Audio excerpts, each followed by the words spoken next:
Assalomu alaykum. Endi o'zini juda haligi soddalikka olishmasu,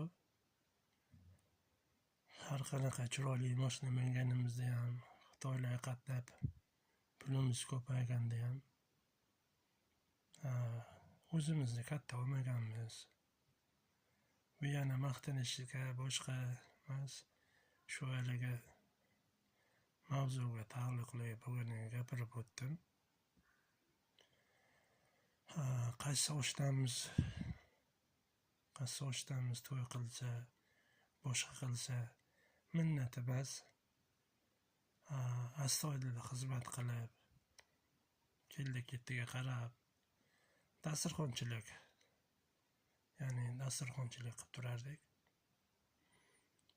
Bashta hammalarnikida odam ajratmaganmiz.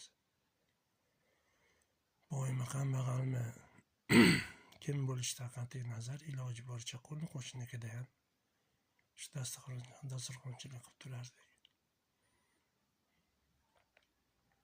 Endi o'zimiz kech uylanganmiz, kech to'y qildik.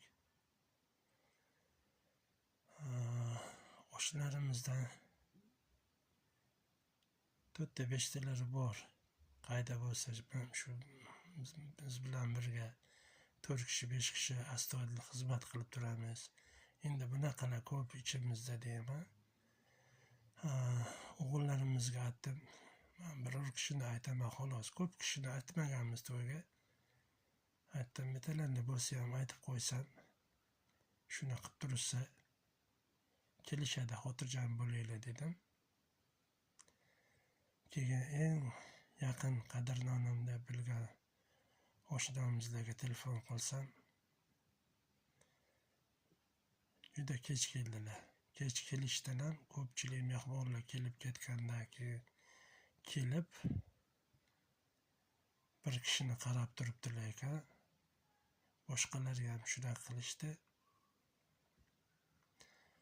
Endi bu minnat emas, lekin o'zini qadrini ham bilish kerak ekan.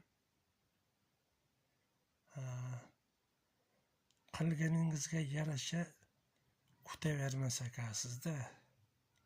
Siz o'zingizni nihoyatda bir sodda qilib, soddalikka olib, o'zingiz qadringizni bilmasangiz, boshqalar ham bilmas ekan. Shunaqa.